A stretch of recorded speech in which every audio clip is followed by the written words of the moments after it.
Halo semuanya, balik lagi sehat terus dan lancar juga kegiatannya. Teman-teman, salah satu isi dari buku Jokowi's White Paper itu di-spill ya oleh Rismond, Tiva, dan Roy Suryo di salah satu stasiun televisi. Rismond menunjukkan garis merah ya, garis merah yang ada di ijazah Pak Jokowi. Nah, berarti benar apa yang dikatakan oleh Pak Joshua bahwa isi dari buku Jokowi's White Paper itu apa-apa yang sudah dinarasikan oleh Rismond CS. Nah, ini kan membahas tentang garis merah. Padahal itu sudah dibantah jauh-jauh hari ya oleh Pak Joshua salah satunya. Dan yang lainnya juga teman-teman. Selain itu saya menemukan video, ini sih video lama ya, tapi isinya menarik, membuat saya ketawa ya. Jadi ada video di mana Rismond kemudian Roy Suryo itu bisa dibilang saling serang ya. Rismond memberikan pendapatnya tentang Roy Suryo bahwa Roy Suryo itu ini dan itu. Kemudian Roy Suryo juga ngomong bahwa apa yang dikatakan oleh Rismond muter-muter file masa lalu ini ketika belum menjadi sahabat sejati seperti sekarang ini. Ayo kita lihat videonya seperti apa. Penyidikan berikutnya kalau memang diminta nanti source code atau kode sumber yang saya tulis sendiri, ya saya siap. Karena penelitian itu repeatable, maka ia harus bisa disanggah, dibantah, dan diulangi oleh peneliti lain. Kan udah disanggah dari jauh-jauh hari juga ya teman-teman. Kok dijadiin buku kalaupun memang sudah disanggah ya dengan fakta dan data yang ada. Kami bisa membuktikan penelitian kami dan terbuka untuk umum. Oleh karena itu, kami siap untuk mempertanggungjawabkan apa yang menjadi penelitian kami. Kami siap sebenarnya dengan kami tuliskan di buku Jokowi's White Paper, kami siap untuk bedah buku di universitas-universitas sehingga ke depan ya para peneliti juga bisa berkontribusi dalam memperbaiki negaranya, bersuara sesuai dengan penelitiannya. Kotak merah, bounding box di sini. Nah, baru kita periksa nilainya. Nilai-nilai numerik di balik kanal R, G, dan B. Kalau dia mendekati 255, maka dia mendekati merah.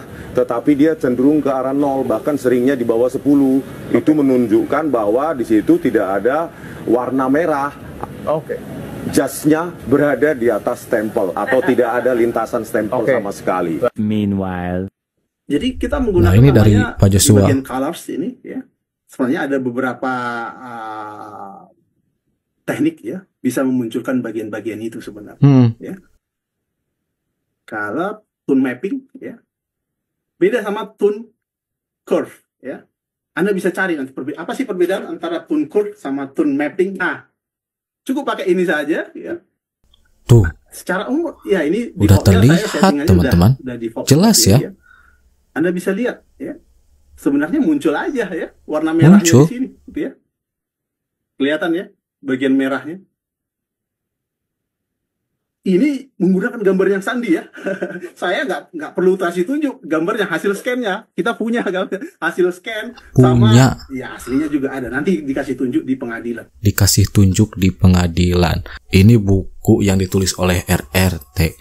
Ketika apa-apa yang dinarasikannya itu salah besar, bisa menjerat mereka sendiri, teman-teman. Ya, izin Bang Jo, salah satu yang sekarang sedang menjadi semangatnya Bang Rismond adalah terkait perbandingan ijazah Pak Jokowi dengan Pronojiwo yang dia bilang ada perbedaan. Kalau Pronojiwo itu katanya huruf dulu kah atau watermark dulu?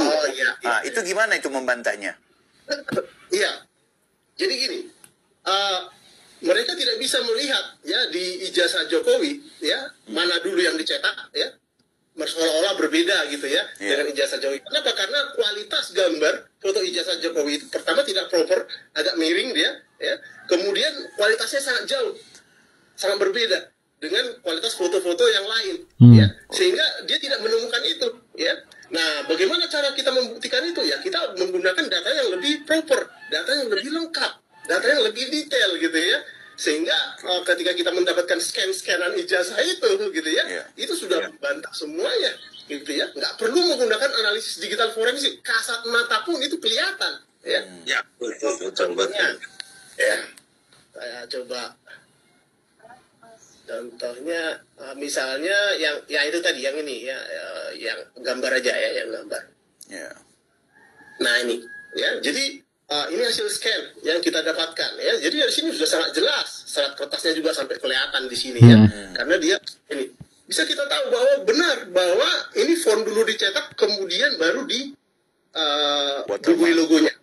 Makanya kelihatan watermark logonya ini menimpa tulisan-tulisan yang ada di sini ya kan. Yeah. Kira-kira seperti itu. Nah, ini yang bisa membantah. Kenapa? Karena mereka kan meneliti gambar-gambar yang kualitasnya sangat kecil. Ya. Ya, ketika di zooming itu akan pecah, gitu ya. Jadi nggak bisa detail mereka buat. Apalagi kalau mereka mau restorasi itu menggunakan AI, wah itu menjadi tidak valid lagi, gitu ya. Karena itu sudah melalui rekayasa, gitu ya. Nah, kalau yang ini tidak tanpa rekayasa, karena ini hasil scan high quality yang kita dapatkan. Begitu juga sebenarnya dengan gambar lintasan merah itu, ya. Lintasan merah itu kasat mata pun kelihatan banget kok ya. Tuh. Iya. Iya kan? Jadi nggak perlu dengan teknik-teknik digital forensik sebenarnya, itu makanya ya pemeriksaan digital forensik yang mereka lakukan itu benar-benar abal-abal. Dengan kasat mata pun kelihatan, sama teman-teman juga kelihatan ya, jelas. Karena Pak Joshua punya hasil scan ya, tadi dibilang seperti itu. Yang berarti high quality. Kalau ini sih Rismon, Roy Suryo, Tifa dapatnya di sosial media. Yang disebut ahli Rismon ya, Rismon itu hanya memutar, saya bilang hanya memutar bukti yang bukan hanya sekunder. Sekali lagi saya bilang, yang diputar oleh Rismon tadi itu bukti abal-abal. Ini pihak ketiga bahkan keempat, bukti YouTube abal-abal. Terus Roy Suryo beraninya diwawancara di TV tapi pas nggak ada saya. Emang Roy Suryo bilang apa tentang abang? Katanya saya melacurkan ilmu pengetahuan saya. Padahal dia sarjana S1 komunikasi UGM. Tidak ada hubungannya dengan IT. S2-nya magister kesehatan UGM. Tidak ada hubungannya dengan IT. Roy Suryo bukan hubungan kuliahnya bukan IT. Ya makanya dari mana media menselebrasi dia menjadi pakar IT? Sampean ini mau lanjut perjalanan ini, lanjut jalan kaki atau seumpama ada orang yang baik hati sampai ditolong naik bus gitu gimana? Enggak mungkin.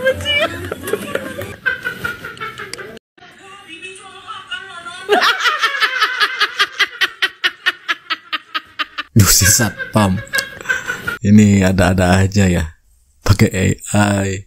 Rombongan keledai yang bodoh gitu berkali-kali. Jatuh ke lubang yang sama. Iya, jatuh dari lubang yang sama. Lubang apa itu, Bang? Lubang kebodohan, Bang. Udah tahu gugat, udah dibilang ditolak, digugat lagi, ditolak, digugat lagi, dilaporin, ditolak, dilapor lagi. Itu kan kebodohan yang sama, Bang. Iya, iya. Artinya mereka masih mengulang-ulang mencari gara-gara gitu, Bang. Kan kembali lagi, kita harus melihat apa sih motivasi dalam dia membuat buku. Relevansinya itu. Ya, relevansinya apa? Ya kan? Ini kan melebar-lebar semua kan, sosok Pak Jokowi yang dianalisis dengan dia otaknya Pak Jokowi, otaknya dia aja yang mengaku itu nggak nyambung. Bagaimana DO 2 kali di UI ngakunya doktor? Itu kan pertanyaan gede, Bos. Di Unpad juga, Bang, itu saya pernah membaca itu di Unpad dia itu kalau nggak salah itu masih calon dokter terus daftar ulang lagi kalau itu tuh di Unpad di Pajajaran. Ya, itu di website kita menemukan di Predikti. Nah, yang satu lagi kan di STF di Karya ini ngaku-ngakunya kan akhirnya kan. Nah, jadi gampang kalau saya lihat. Dia mau meneliti behavior neuroscience. Mestinya diteliti itu adalah si dokter TV sendiri dan orang lain.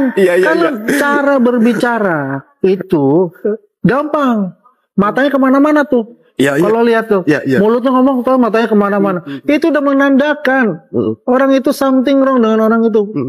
Itu yang otaknya kecil ya itu. Memang ya dia dokter ya, oke, dia belajar dia S2 di UGM ya, MSc dia bilang Master of Science ya, tapi kan dia ngomongnya dokter. Nah, dokternya aja nggak jelas kok, semuanya DO. Ya istilahnya pengunduran diri ya. Istilah itu bukan pengunduran diri, DO lah istilah kita harusnya DO ya. Harusnya DO lah kan cara gitu. Nah, dia mengatakan saya MBA online. Saya ketawa aja. Dia guanya alumni dari Unpad, lu siapa bos? Ya. Buku itu nantinya akhirnya menjadi bukti tambahan bahwa mereka punya mensrea, punya niat jahat sebenarnya. Ya, jadi itu menjadi kerugian mereka. Ya. Kenapa? Karena mereka tidak bisa bertanggung jawab secara ilmiah sebenarnya gitu ya. Bisa menjadi bukti tambahan Dan terbongkar niat-niatnya seperti apa. Bahkan mereka ngomong ingin menghancurkan Pak Jokowi. Tipa itu yang ngomongnya.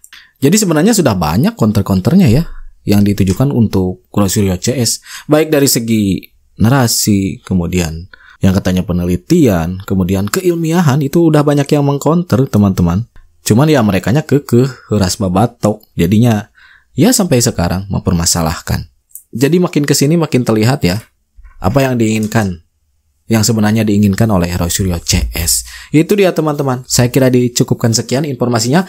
Nanti kita jumpa lagi di video-video selanjutnya. Terima kasih sudah nonton dan assalamualaikum warahmatullahi wabarakatuh.